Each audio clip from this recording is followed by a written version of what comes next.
हरे कृष्णा। और मीरा का अधिकांश समय श्याम कुंज में बीतने लगा। योग साधना में मीरा और दृढ़ हो गई। गुरु की शिक्षा तथा उसके अभ्यास से उसकी कुंडलिनी जागृत हो गई। कुंडलिनी जागृत होने के पश्चात वह 3 दिन तक अपने कक्ष में आंख बंद किए ध्यान मग्न बैठी रही। 3 दिन के पश्चात जब होश आया तो प्रथम मीरा ने श्री निर्वित्तनाथ जी के चरणों में जाकर प्रणाम किया। सभी घर वाले उसके 3 दिन तक होश में न आने के कारण चिंतित थे, तो अब सभी और लाड़ करने लगे। मीरा की बड़ी माँ ने मीरा को गोद में उठाया और लाड़ करने लगी। अचानक ही उसे अपने गिरधर की याद आई।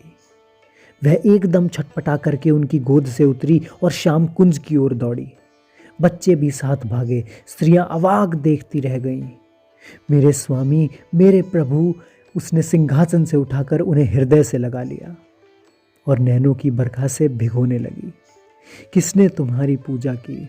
किसने खिलाया पिलाया और सुलाया तुम्हें? तुम्हारी सेवा छोड़कर मैं किस समाधि, ध्यान और योग की पंचायत में पड़ गई? क्षमा करो प्रभु, अब ऐसा ना होगा। 1 महीने बाद योगी श्री निर्वित्तनाथ जी विदा हो गए।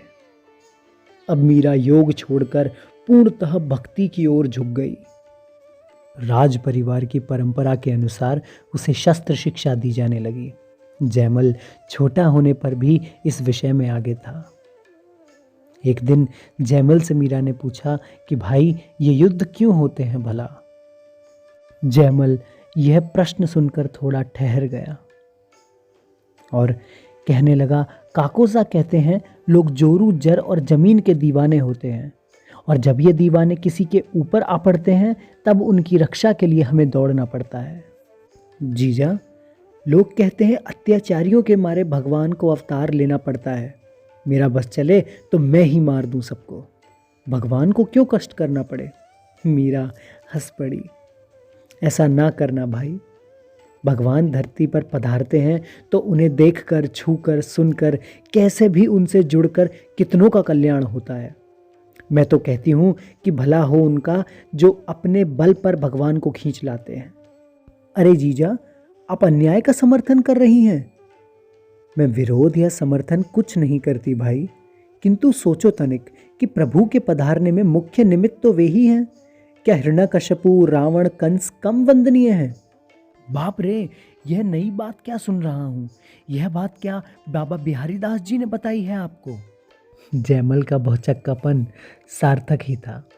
जब मनुष्य को कोई बुद्धि की सीमा से परे की बात ज्ञात होती है तथा सत्य का अनुभव भी होता है, अक्सर ही यह स्थिति आ जाती है। आप सब भी मीरा जी की इस बात पर अवश्य ही विचार कीजिएगा। मुझे बताया किसी ने नहीं। मैं उनके अत्याचारों का समर्थन नहीं करती। उनके द्वारा सताए गए दीनों की पुकार प्रभु को आने के लिए विवश कर देती है, यही तो सब कहते हैं। यदि सताने वाले ही ना हो तो क्या भगवान का अवतार होगा? चुपचाप खेलते हुए बच्चे की ओर माँ ध्यान देगी क्या? बीमारी, भूख या किसी के सताने के कारण जब बालक रो उठता है तभी तो वह 100 काम छोड़कर दौड़ी आती है उसका उपचार करने, उसे गोद में उठाने, उसे बचाने के लिए। कहो, वह कारण क्या कुछ नहीं है? मीरा की इन अत्यंत बोधपूर्ण बातों में जयमल कहीं प्रश्नों में ही खो गया। कहने लगा, तो क्या हम अत्याचारियों की पूजा करने लगे?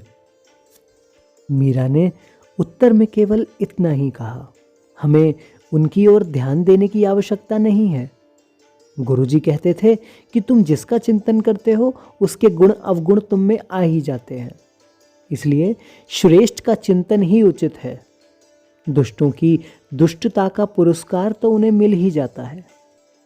आज जन्माष्टमी है। राज मंदिर और श्याम कुंज में प्रातः से ही उत्सव की तैयारियां होने लगी और मीरा का मन आज बहुत विकल है। मेरे घर